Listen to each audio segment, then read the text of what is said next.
नमस्ते। आज उत्तराखंड संस्कृत विश्वविद्यालय के शिक्षा शास्त्र विभाग की शैक्षिक यात्रा आगरा, मथुरा और वृंदावन की ओर प्रस्थान कर रही है। सभी हमारे छात्राध्यापक छात्राध्यापिकाएं यहाँ उपस्थित हैं और हमारा सौभाग्य है कि हमारे विभागाध्यक्ष आदरणीय डॉक्टर अरविंद नारायण मिश्र महोदय इस यात्रा को अपने कर कमलों से प्रस्थान करने की अनुमति दे रहे हैं। उनके कर कमलों से इस यात्रा का प्रस्थान हो रहा है। हमारे सभी प्राध्यापक, जिनमें doctor Prakash Chandra Pant ji, doctor Bindumati Dwivedi ji, doctor Meenakshi Singh Rawat ji, सभी इसमें सम्मिलित हैं। हमारे कार्यालय के सहयोगी और विशेष करके जितने हमारे छात्र हैं, ये सब इस यात्रा में समुपस्थित हैं। सभी लोग अत्यंत उत्साहित हैं, हर्ष और उल्लास में मग्न हैं और भगवान बांके बिहारी, भगवती यमुना और सभी का दर्शन करने का मन में आकांक्षा लिए हुए हमारे छात्र इस यात्रा के लिए प्रस्थान करते हैं। डॉक्टर प्रकाश जी, डॉक्टर मीनाक्षी जी, अनीता मैडम, हमारे सारे व्यवस्था में चुस्त दुरुस्त हमारे विद्यार्थी, छात्राध्यापक, छात्राध्यापिकाएं, कृष्णम वंदे जगत गुरु भगवान श्री कृष्ण के धाम की ओर प्रस्थान कर रही है। सचिव महोदय श्रीमान गिरीश कुमार अवस्थी जी का जो पूर्ण सहयोग होता है, प्रशासनिक सहयोग, आदरणीय पोखरियाल सर जो हमारे वित्त नियंत्रक महोदय हैं, उनका जो फाइनेंशियल सपोर्ट होता है, विश्वविद्यालय स्टाफ का जो हर तरह का मनसा वाचा कर्मणा उनकी जो भाव रहता है विद्यार्थियों के बेटरमेंट के लिए मैक्सिमम काम करने का, वो सब करते हैं। उन्हीं सबके सहयोग से, प्रेरणा से ये यात्रा आज आरंभ हो रही है। बहुत बहुत मंगल कामनाएं, मंगल भाव। बोलिए जगत गुरु श्री कृष्ण भगवान की जय।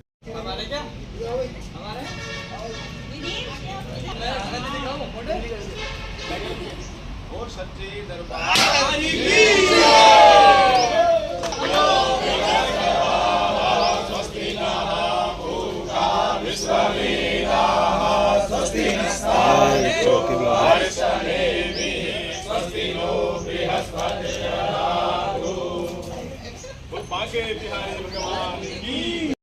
नमस्कार दोस्तों, जय बद्री विशाल, जय देव भूमि उत्तराखंड।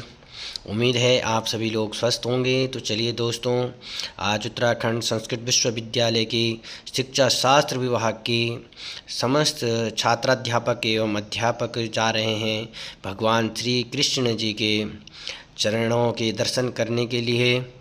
एवं मथुरा, वृंदावन और आगरा का प्रोग्राम है हमारा जाने का। तो ये देखिए, यहाँ से अभी हमारी बस निकल चुकी है और अब यहाँ से हम रुड़की के लिए जाएंगे। तो चलिए दोस्तों, मैं भी अब बस में जाता हूँ और आपको बताता हूँ कि बस में कैसे कैसे मस्ती हो रही है हमारी। तो चलिए बने रहिए वीडियो में। हम सबकी यात्रा मंगलमय हो। जय बद्री विशाल।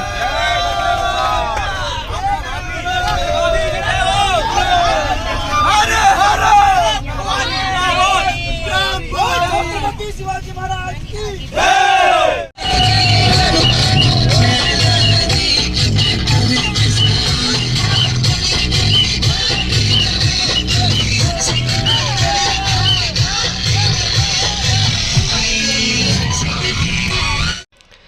यहाँ पर हमारा पहला पड़ाव है और यहाँ पे सभी छात्राध्यापक चाय और बिस्कुट के साथ में जलपान करते हुए हमारे अध्यापक गण भी यहाँ पे नाश्ता कर रहे हैं और सभी को अच्छा लग रहा है। अभी सुबह सुबह का टाइम है और हम सभी के सभी अभी यहाँ पे नाश्ते के लिए रुक रखे हैं और चाय और बिस्कुट अभी हम खा रहे हैं।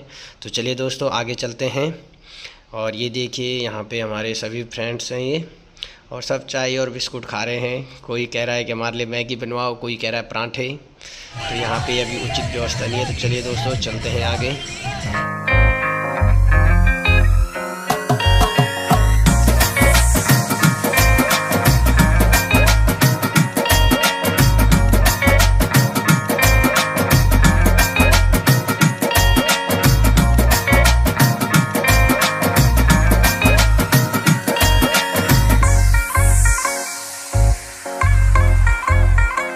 Young blood.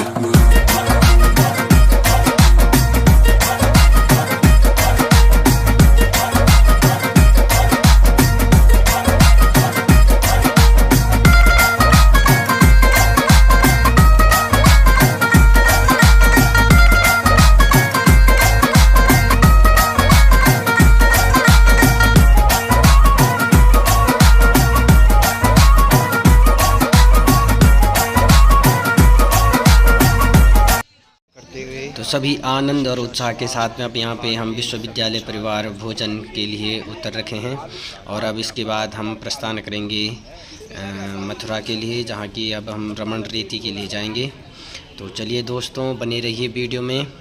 अब हम जाते हैं रमन रेती में और आपको मिलाते हैं हमारे जो गाइडलाइन है वह क्या बोलते हैं। चलिए देखिए। क्यों खेलते थे, इसका कारण क्या है, वो मैं भी अंदर बोलूंगा। बोलो राधे राधे। आइए चलो साहब, बेटा ध्यान रखना, सबसे पीछे हम लोग रहेंगे।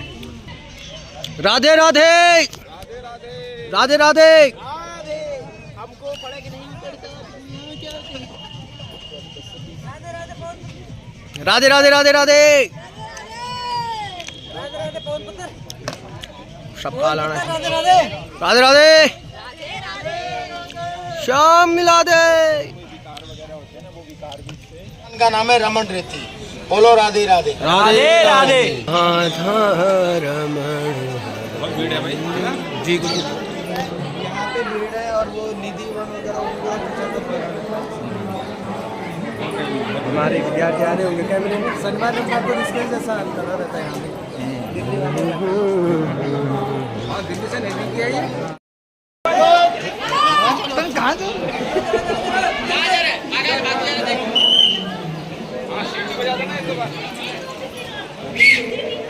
गुरुदेव वो तो कुछ तो बोल। एक बार भगवान की जय, गौ माता की जय। ये सामने में जो स्टेट में देख रहे हैं ना, ये भगवान की बड़ी गौशाला है। कृष्ण भगवान के समय पहले यहाँ गोकुल में 9 लाख गाय था, अभी यहाँ पर 2000 गाय। अभी कलयुग में क्या है, जिसके पास पैसा ज्यादा है वो बड़ा आदमी है, और भगवान के समय क्या था, जिस पर गऊ ज्यादा होती थी वो बड़ा आदमी होता है। और तुम्हारी गाय में और यहाँ की गाय में अंतर है। हरिद्वार में जो गाय है वो कलयुग की है, और यहाँ पीढ़ी दर पीढ़ी उन्हीं का वंश चल रहा है। सब लोग दर्शन करने के बाद इधर निकल आना। यहाँ पे गायों के दर्शन करके अब हम आगे बढ़ते हुए, और यहाँ पे दोस्तों सुरभि गाय है जो कि काफ़ी अच्छी है और प्यारी है, जिसके कि यहाँ पे 3 बछड़ी भी हैं। आइए दिखाता हूँ मैं आपको सुरभि गाय। तो ये है, देखिए दोस्तों सुरभि गाय, कितना प्यारा बच्चा है ये। और यहाँ पे भी देखिए, ये इसके 3 बच्चे हैं और ये यहीं पे ही रहते हैं, ये देखिए रेती रमण में। तो चलिए दोस्तों, अब आगे मैं आपको मंदिर के दर्शन कराता हूँ। ये मंदिर का नाम है रमन बिहारी मंदिर। सब लोग भगवान का प्रेम से दर्शन करना। मैं 5 मिनट का टाइम दे रहा हूँ, फोटो लेना हो तो फोटो ले लेना, यहाँ अलाउ है, कोई मना नहीं है। और दर्शन करने के बाद सभी बहन भैया। तो चलिए अब हम जा रहे हैं यहाँ पे भगवान कृष्ण जी के दर्शन करने के लिए। तो आप भी भगवान श्री कृष्ण जी के दर्शन कीजिए और हमारी यात्रा का आनंद लीजिए।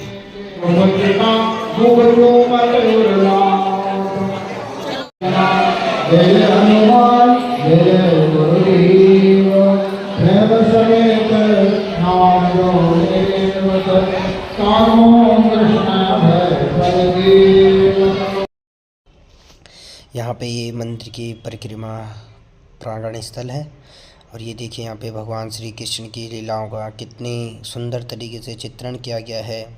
अब हम जा रहे हैं रमन रेती की ओर, जहाँ पे भगवान श्री कृष्ण जी मिट्टी के साथ में खेलते थे और अपने मुंह में मिट्टी क्यों रखा था। तो जानते हैं रमन रेती के बारे में। लेटूंगा तो तुम्हारा कल्याण हो जाएगा।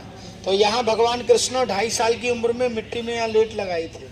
जो लोग यहाँ माटी में लेटते हैं वो तो और भी अच्छा है। जो लोग यहाँ नहीं लेट पाते हैं, यहाँ बैठते हैं, तो जितना भी शरीर का कष्ट होता है यहाँ बैठने से पूरा दूर हो जाता है। बोलो राधे राधे। राधे राधे। अच्छा होगा जी। राजा कर्ण कौन था? कुंती का सबसे बड़ा पुत्र। राजा कर्ण रोजाना प्रतिदिन 50 किलो सोने का दान करता था। उसके समान ये भूमि पर अभी तक कोई दानी नहीं हुआ और आगे कोई होगा भी नहीं। आपके हरिद्वार की जितनी भी आबादी है, जितनी भी पॉपुलेशन है, उसमें से एक आदमी 50 किलो सोना दान कर सकता है, और वो भी कितने बार दान कर सकता है? जीवन में एक बार, रोजाना नहीं कर सकता है। पर राजा कर्ण प्रतिदिन 50 किलो गोल्ड दान करते थे। जब वो भगवान के धाम बैकुंठ में मर के गए और भगवान ने उनको खाने के लिए सोना दिया, पहनने के लिए सोना दिया, पीने के लिए सोना दिया। भगवान से बोले, कृष्ण आप सारे लोगों को तो अन्न दे रही हो, और जब मेरा नंबर आता है खाने का तो मेरे आगे सोना दे देते हो, इससे हमारा पेट नहीं भरता है। आप मेरे को अन्न देंगे तो हमारा पेट भरेगा। भगवान कृष्ण बोले, कर्ण तुमने मृत्यु लोक में किसका दान किया था? राजा कणियों हाथ जोड़ के बोले, कन्हैया हमने सारा जीवन मृत्यु लोक में सोने का दान किया था, कभी अन्नदान नहीं किया। भगवान बोलने लगे, जैसा तुमने कर्म किया था वैसा मैंने फल दे दिया। हमारे हिंदू धर्म में कहावत है, जैसी करनी वैसी भरनी। एक बच्चा ऐसा होता है जन्म लेते ही वो अरबों का मालिक हो जाता है, और एक बच्चा ऐसा होता है जन्म लेते ही भीख मांगता है। तो भगवान ने क्या बोला, जैसा तेने कर्म किया था वैसा मैंने तेरे को फल दे दिया। तेरे को रोज यहाँ खाने को कर्ण सोना ही मिलेगा, अन्न नहीं मिलेगा। राजा कर्ण फिर दोबारा भगवान से बोले, कृष्ण मृत्यु लोक में ऐसा कोई मनुष्य नहीं है इस पर जीवन में एक बार गलती नहीं हुआ हो, या मैं हूँ या आप हो, हम आप लोग जितने भी बड़े बड़े बैठे हैं सारे लोग गलती करके बैठे हैं। कर्ण क्या बोला, भगवान एक बार गलती सब पे होती है, मेरे पर भी हो गया, कोई सुधरने का उपाय तो होगा। तो भगवान उससे क्या बोले, कर्ण तुम्हारा मृत्यु लोक में अच्छा कर्म था, इसलिए मैं तुमको 16 दिन के लिए बैकुंठ से दोबारा मृत्यु लोक में भेज रहा हूँ। वहां जाकर के तुम अन्नदान करना, फिर मैं अन्न तुमको खाने को दूंगा। तो राजा कर्ण के मन में एक विचार आया कि एक बार तो गलती होगी, दोबारा फिर नहीं हो जाए। तो भगवान से क्या बोलने लगा, कन्हैया आप मेरे को बैकुंठ से मृत्यु लोक में तो भेज रहे हो, पर मृत्यु लोक तो बहुत बड़ा है, मैं कौन सी जगह जाऊं? अभी आप लोग हरिद्वार से आए हो, कौन सा लोक है? मृत्यु लोक। और यहाँ गोकुल में बैठे हैं, ये कौन सा लोक है? मृत्यु लोक। मृत्यु लोक किसको बोलते हैं? जिसमें आदमी जन्म भी लेता है और मरता भी है, इसको बोलते हैं मृत्यु लोक। तो भगवान ने क्या बोला, कर्ण मेरे धाम में जाना और वहां जाके ब्राह्मणों को 16 दिन अन्नदान करना, फिर मैं अन्न तुमको खाने को दूंगा। तो राजा कर्ण भगवान से 16 दिन का मोहलत लेके बैकुंठ से यहाँ आए थे। अब आप किसी बहन भैया को मालूम है राजा कर्ण यहाँ पर कब आए थे? बोलो, कोई जानता है? बोलो राधे राधे। होंगे नहीं, आए थे। होंगे शब्द अलग होता है। जिस समय हम आप लोग अपने पूर्वजों को जमाते हैं, 16 दिन का श्राद्ध आते हैं कि नहीं आते हैं, उनको राजा कर्ण ने ही चालू किया था। पहले उनको मृत्यु लोक में कोई नहीं जानता था। तो राजा कर्ण इधर आके ब्राह्मणों को 16 दिन अन्नदान किया, तब उसको अन्न लास्ट में बैकुंठ में मिला था। वही यहाँ पर अन्न का दान होता है। यह अन्नदान कैसा होता है? जैसे हम लोग और आप लोग गंगा यमुना में पैसे को डालते हैं, या तो डालने वाले को मालूम रहता है या गंगा यमुना को दूसरे को मालूम नहीं पड़ता है। ऐसे ही अपने मन में अन्नदान होता है, और अपने मन में अन्नदान करने से वो अन्न लास्ट में वैकुंठ में मिलता है। और यहाँ एक बात का ध्यान रखना, यहाँ कोई बहन कोई भैया एक दूसरे को कहना नहीं कि मैंने इतना अन्नदान किया, तुमने कितना दान किया। केवल हमको पता रहे और कन्हैया को पता रहे, तो वो अन्न आपको वैकुंठ में मिलेगा। और आपने यहाँ अन्नदान किया और एक दूसरे को बोला तो वो दान आपका यहीं रह जाएगा। यहाँ कोई 150 किलो अन्नदान नहीं होता है।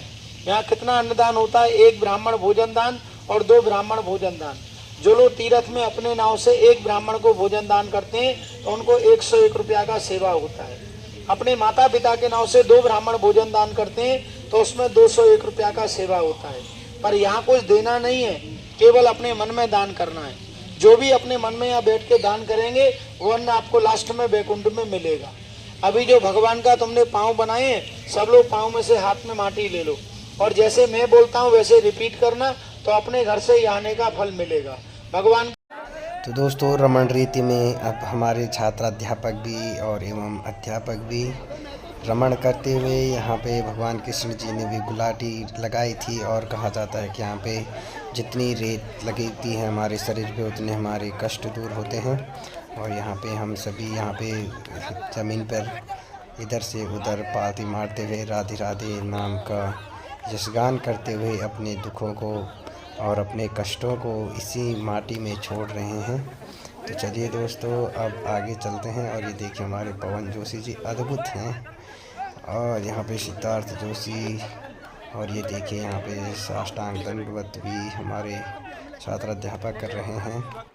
तो चलिए दोस्तों आगे चलते हैं। अब यहाँ से हम जाएंगे हिरण पार्क में, आपको अच्छे अच्छे हिरण दिखाएंगे। तो चलिए, ये यहाँ पे प्यारे प्यारे हिरन हैं। देखिए इनके सींग भी बहुत लंबे लंबे और ये गोल गोल घूम रखे हैं और बहुत प्यारे लग रहे हैं। देखिए जब ये उछल कूद कर रहे हैं।